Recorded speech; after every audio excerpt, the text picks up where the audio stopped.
Hi students, నేను మీ హిందీ సార్ని సింగ్ సార్ని. నన్న 2024-25 సంవత్సరానికి సంబంధించి 9వ తరగతి చదువుతున్న విద్యార్థులందరి కోసంగా త్వరలో FA1 ఎగ్జామ్స్ రాబోతున్నాయి.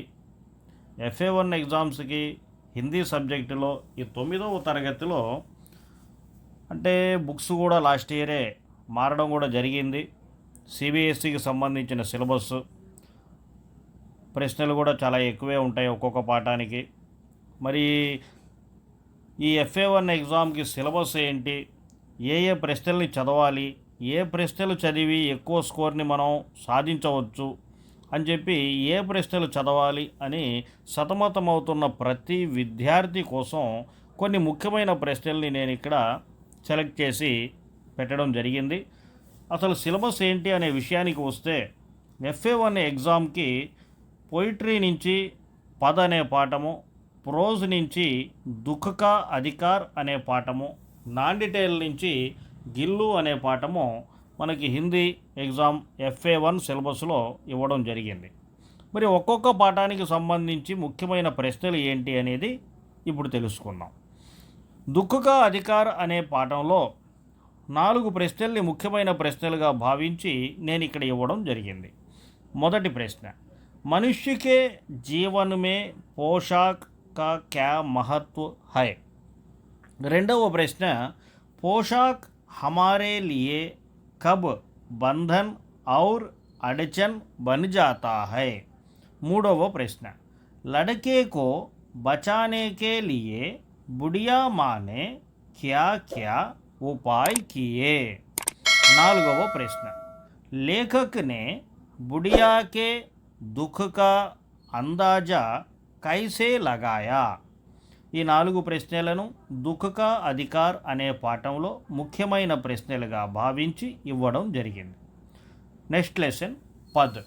పద్ అనే పాఠంలో కూడా ఒక 4 ప్రశ్నలను ముఖ్యమైన ప్రశ్నలుగా భావించి ఇవ్వడం జరిగింది.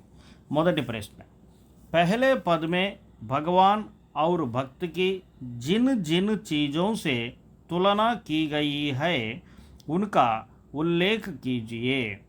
రెండవ ప్రశ్న, दूसरे पद में कवि ने गरीब निवाजू किसे कहा है, स्पष्ट कीजिए.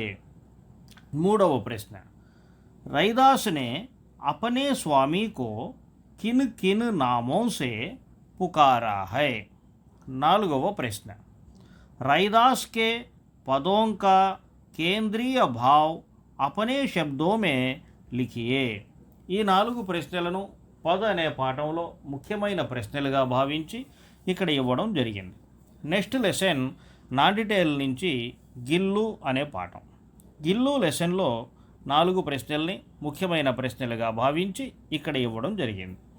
మొదటి ప్రశ్న, సోమ్ జూహీ మే లగి पीली कली को देख लेखिका के मन में कौन से विचार उमड़ने लगे. రెండవ ప్రశ్న, गिलहरी के घायल बच्चे का उपचार किस प्रकार किया गया. మూడవ ప్రశ్న, लेखिका का ध्यान आकर्षित करने के लिए गिल्लू क्या करता था. నాలుగవ ప్రశ్న, गिल्लू किन अर्थों में परिचारिका की भूमिका निभा रहा था. ఈ 4 ప్రశ్నలను గిల్లు అనే పాఠంలో ముఖ్యమైన ప్రశ్నలుగా భావించి ఇవ్వడం జరిగింది.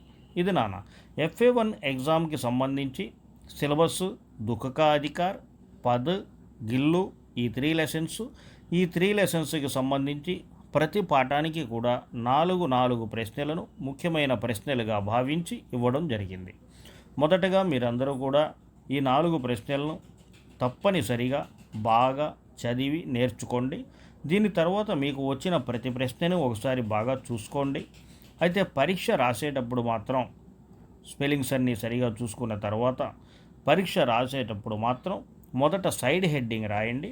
సైడ్ హెడ్డింగ్ రాసిన తర్వాత పాఠం పేరు, కవి పేరు రాసి పారాగ్రాఫ్గా జవాబుని ప్రారంభించండి. జవాబు రాసేటప్పుడు ప్రశ్నతో ప్రారంభించి ఎండింగ్ ప్రశ్నతోనే చేయండి. ఆ తర్వాత ఆన్సర్ అంతా కంప్లీట్ అయిన తర్వాత స్కేల్ పెన్సిల్తో 2 సన్నని గీతలు గీయండి. చాలా అందంగా ఉంటుంది. పేపర్ ప్రజెంటేషన్ ఎంత అందంగా ఉంటే మనకు అంత మంచి మార్కులు వచ్చే అవకాశం ఉంది. ఈ విధంగా రాయండి, మంచి మార్కులు వచ్చే అవకాశం ఉంది. నాకు గనక సమయం ఉంటే, అవకాశం ఉంటే ముఖ్యమైన ప్రశ్నలుగా ప్రతి పాఠానికి ఇచ్చిన ఈ 4 ప్రశ్నల జవాబులను కూడా ఒక వీడియో చేసి దానిలో ఈ ప్రశ్నల జవాబులన్నిటినీ కూడా తెలుగులో ఎక్స్ప్లెయిన్ చేస్తూ మీకు పెట్టడం జరుగుతుంది. రాబోయే రోజుల్లో ఇలాగనే 9వ తరగతికి సంబంధించి మంచి మంచి వీడియోలను మళ్ళీ మీకోసం చేసి పెట్టడం జరుగుతుంది. మా ఛానల్ పేరు PDNS హిందీ. సబ్స్క్రైబ్ చేయండి, లైక్ చేయండి, షేర్ చేయండి. నేను మీ హిందీ సార్ని, సింగ్ సార్.